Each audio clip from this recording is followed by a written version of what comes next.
Bonjour, Maxime Dubois, partenaire d'affaires ressources humaines, Target Canada. Bonjour, Josiane Dubier, je suis coordonnatrice santé, sécurité et formation pour Siemens Canada Limited. Est-ce qu'on peut voir les cartons de temps, s'il vous plaît?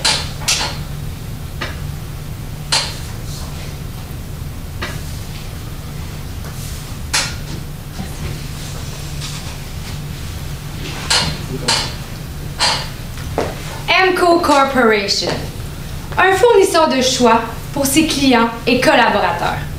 Vous avez mis en place un programme de perfectionnement de vos gestionnaires digne des plus grandes entreprises de classe mondiale, ainsi qu'un programme de distribution des profits très concurrentiel.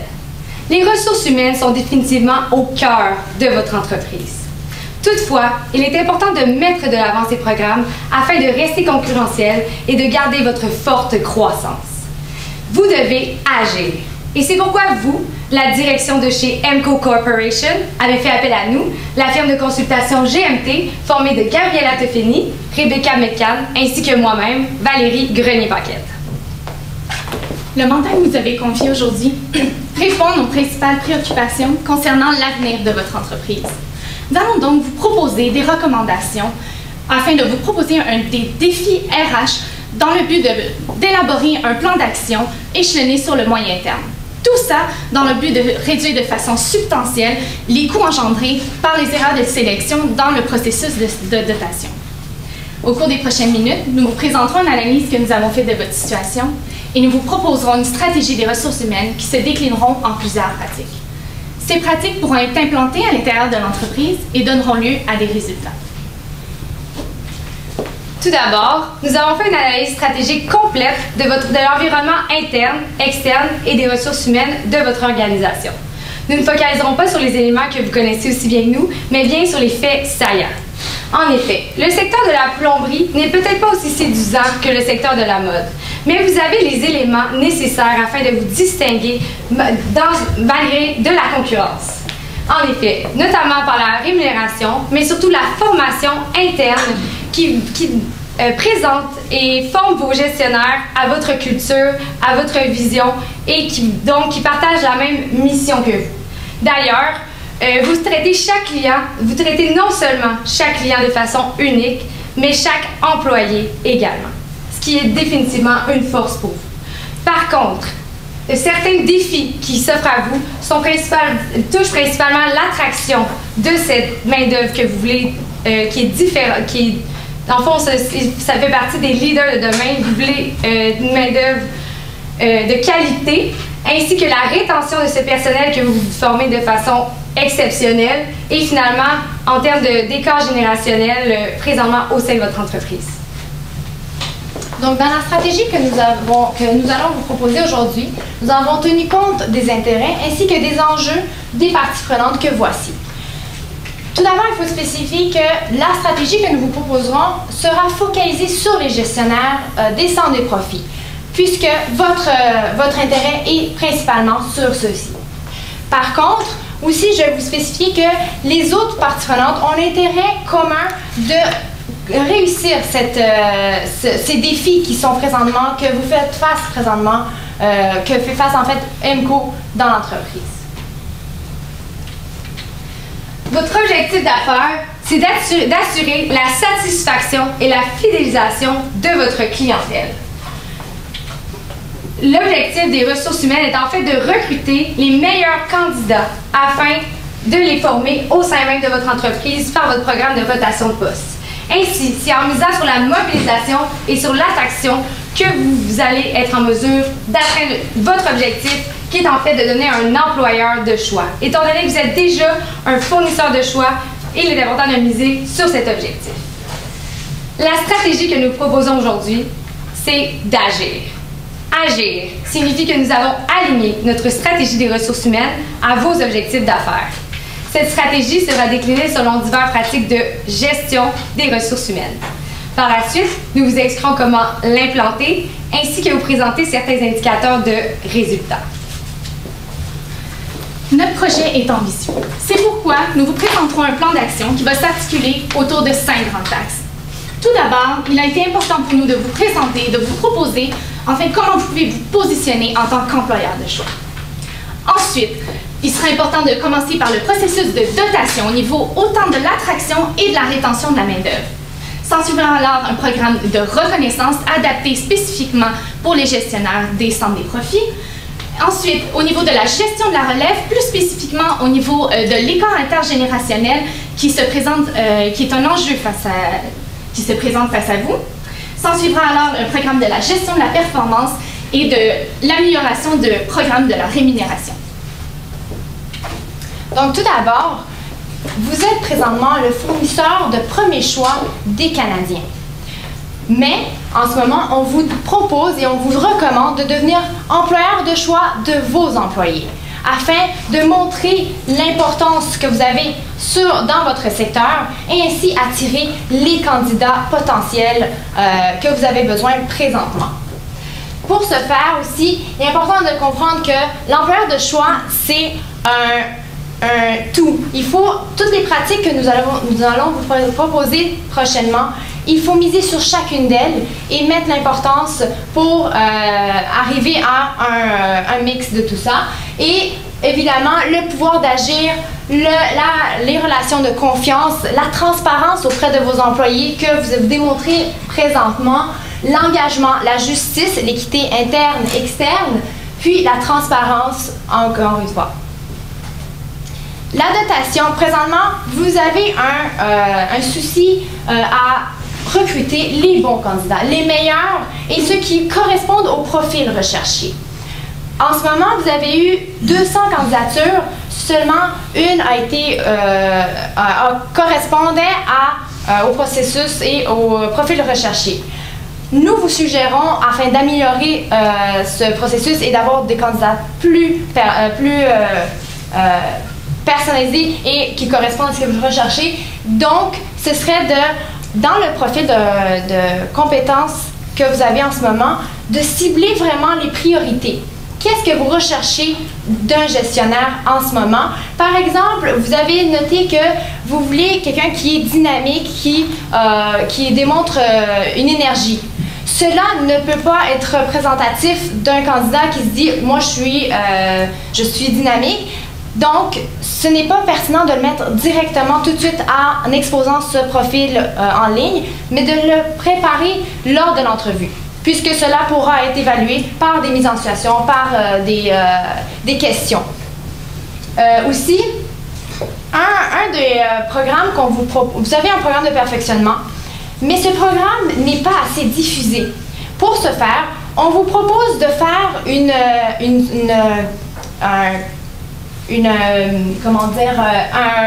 un partenariat avec les universités et par l'entremise d'un cocktail. Donc, vous irez, les personnes qui ont déjà fait le programme de perfectionnement iront parler de leur expérience, iront transmettre leur passion et ainsi les gens pourront être attirés par cette passion et ce dévouement envers l'entreprise. Et montrer aussi les avantages de faire partie de ce programme, puisque ce n'est pas assez diffusé en ce moment. Donc, aussi, vous êtes présentement, vous êtes impliqué dans les universités, mais un programme plus concret de aussi faire l'évaluation des candidats potentiels en allant les rencontrer et faisant aussi une activité de questionnaire, par exemple. Et aussi, c'est important pour ce faire aussi, ça va vous amener à être employeur de choix, puisque vous allez montrer que vous avez des qualités à offrir, vous avez des conditions de travail remarquables et que le programme peut se démarquer par rapport à la concurrence qui est féroce dans le secteur. Dans le processus de dotation, il non seulement est important d'attirer les bons candidats, mais il est aussi important de les sélectionner de la bonne façon. Et étant donné le secteur qui est extrêmement concurrentiel, c'est important de donner un suivi serré entre les différentes étapes dans le processus de sélection spécifiquement. Ainsi, nous proposons d'optimiser le processus de sélection qui est actuellement en place au sein de votre entreprise, puisqu'il est assez général. Vous faites une entrevue individuelle et un test psychométrique. Toutefois, nous proposons de commencer tout d'abord, étant donné que vous allez recevoir davantage de candidatures avec de nos programmes d'attraction, de commencer par une entrevue téléphonique. Aussi, pour ce qui est du processus de dotation en général, nous proposons de centrer, de faire une campagne de dotation annuelle qui se situerait principalement, vous feriez de la sélection principalement entre septembre et octobre de l'année pour qu'ainsi les futurs finissants à l'université puissent entamer leur mandat. Vous pourriez les sélectionner dès novembre. Ainsi, ces employés pourraient commencer leur mandat directement à la fin de leurs études, étant donné que vous misez vraiment sur les futurs gestionnaires, les futurs dirigeants de demain, et qu'ainsi, ces personnes vont pouvoir entrer avec vous dès qu'ils ont terminé leurs études. Donc ainsi, comme je le disais, commencez par une entrevue téléphonique afin de pouvoir vraiment vous concentrer sur les employés qui répondent à vos critères de base. Ensuite, effectuer une entrevue individuelle, mais plus exhaustive, plus personnalisée, en faisant par exemple des mises en situation. Par exemple, demandez à un employé « Que feriez-vous si un client, à la dernière minute, décide de changer sa commande et demande un délai plus serré? » Ainsi, vous pourriez voir comment il pourrait réagir sous pression, pouvoir voir comment un peu plus de cette personne et de ses caractéristiques pour vraiment que ça concorde avec vos valeurs, votre culture d'entreprise qui est très importante pour vous.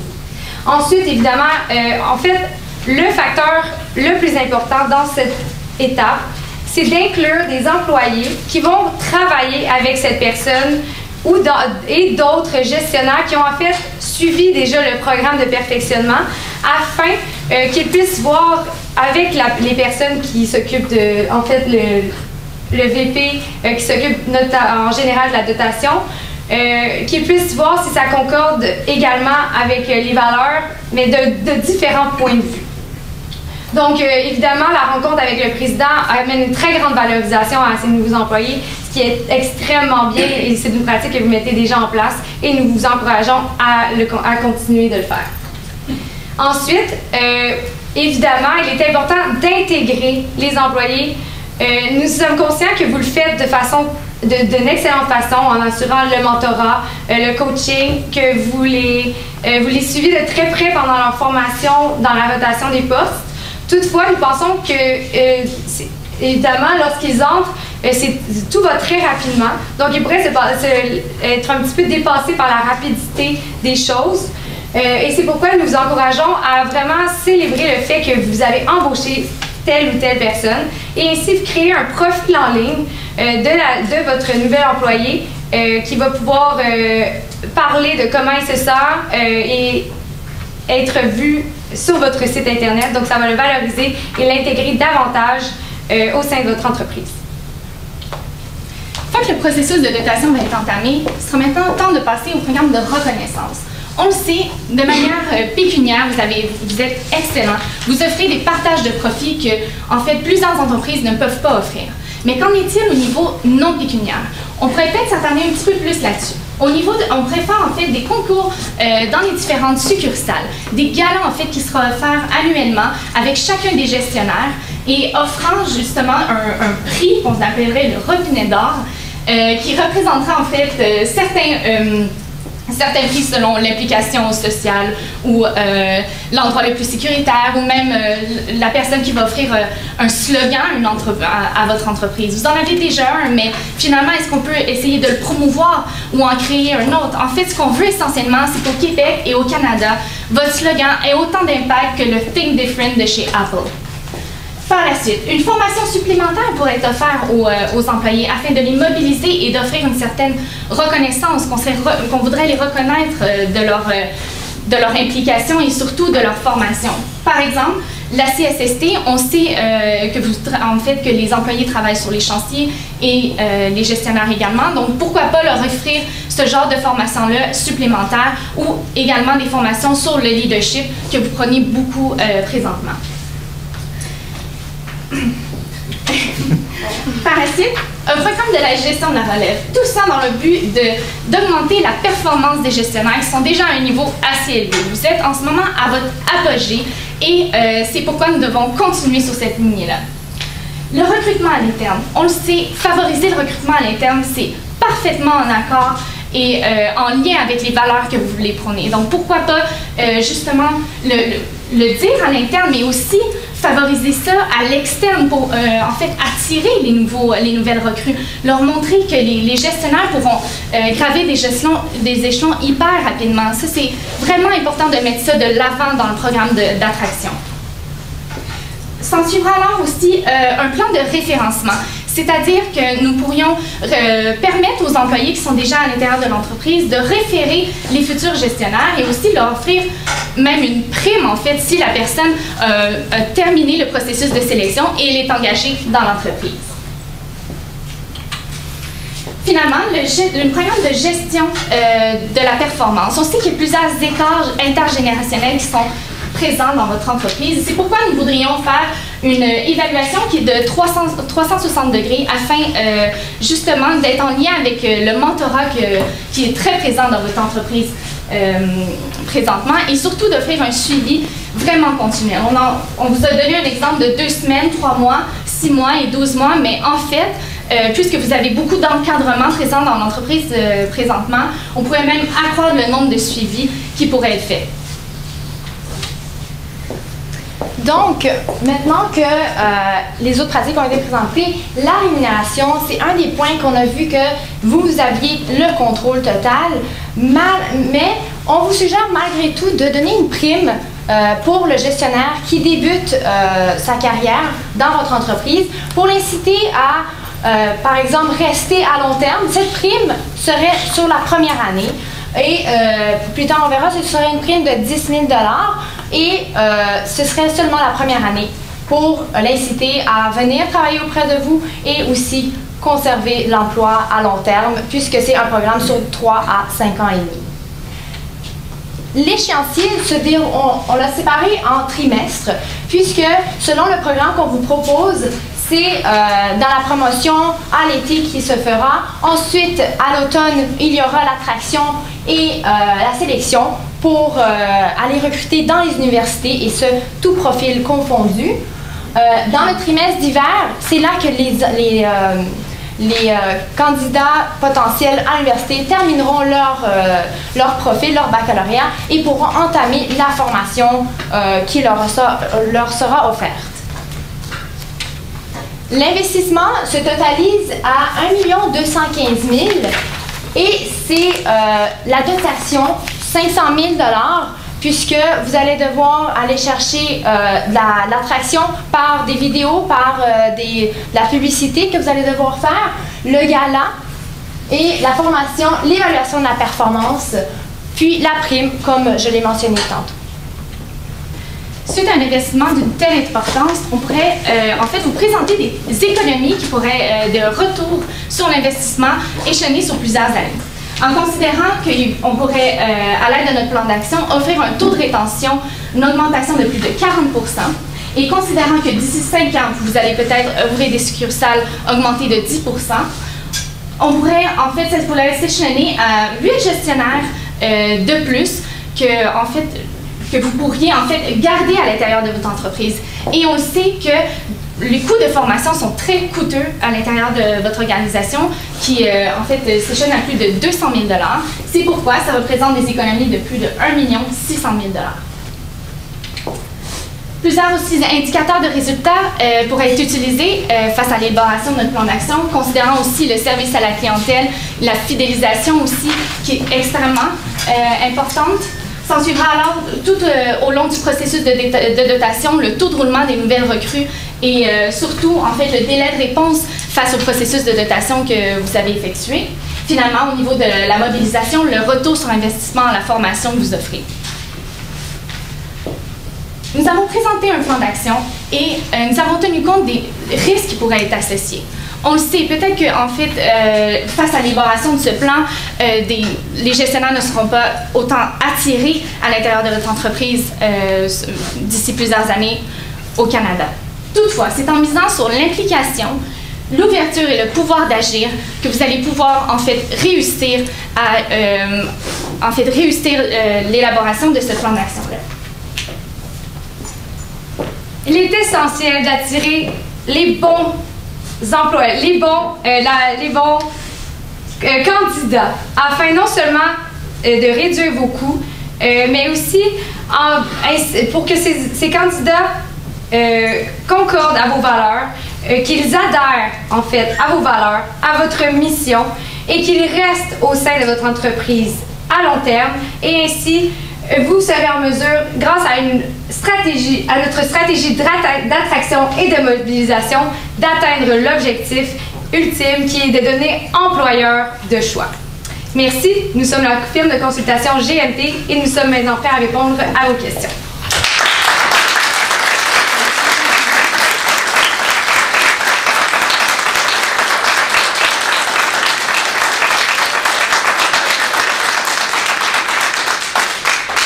Vous avez beaucoup de points de recommandation.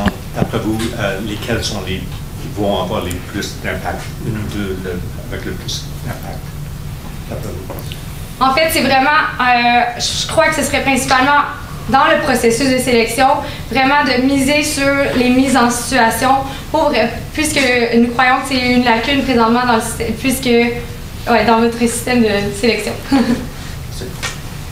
Vous avez parlé d'un taux de rétention, si j'ai bien vu, de 40 %. Est-ce que vous considérez que c'est réaliste et puis d'où vient ce chiffre? En fait, c'est des données qui sont plutôt hypothétiques, mais échelonnées sur plusieurs années. Peut-être que ça n'avait pas été mentionné, ce n'est pas seulement sur 12 mois, mais nous voulons être concordés avec le mandat que vous avez confié, qui est en fait de plusieurs années à moyen terme, soit d'environ 5 ans. Et nous avons pensé qu'avec l'élaboration de ce plan d'action-là, on pourrait avoir un taux de rétention qui pourrait s'échelonner à 40 %. Programme de MCO-STAR, vous avez donné un petit. Combien est-ce que vous recommandez et à quel temps et à qui? On a un budget de, je crois, 10 000, 20 000 Oui, exactement. Ce 10 000, c'est la prime MCO-STAR pour inciter, lors de la sélection, inciter les gestionnaires à venir, à rester dans le poste, puisque cette sélection est quand même échelonnée sur, si je ne me trompe pas, 6 semaines. Donc, pour qu'il n'ait pas à aller à un autre concurrent, vous pourrez le conserver dans la sélection. Et combien est-ce qu'on doit donner à chaque personne? C'est 10 000, oui, c'est 10 000 la première année, par personne exactement, mais seulement la première année, et ensuite cela sera enlevé. De rien. Moi, ma question, c'était en fait un complément de la question de mon collègue. Je me demandais pourquoi on ne donnerait pas cette prime-là à la fin complètement de la formation versus après un an. Oui, c'est possible. On n'a pas considéré justement la fin, mais nous, on le voyait au début, puisque souvent, les gens ont tendance à partir lorsque le processus est long. Donc, cela pourra les inciter. Évidemment, on mettrait une condition, puisque le 10 000 $, s'ils partiraient après un an, cela n'aura plus de sens puisque vous allez donner de l'argent pour rien. Donc, évidemment, c'est à condition, je m'excuse, je ne l'ai pas spécifié, mais c'est à condition que le processus soit terminé et c'est seulement la première année qui sera donnée. On donnerait un chèque de 10 000 $ après la première année, puis si jamais il quitte après la fin de la formation, il doit le rembourser. Si je comprends ce que vous venez de m'expliquer, à moins que je me trompe. Oui, oui, mais c'est à condition, oui, exactement. Okay. C'est s'il remplit les conditions, ce 10 000 $, évidemment, sera réduit par la suite. OK. Merci. Ça va, merci. Ben, merci beaucoup. Merci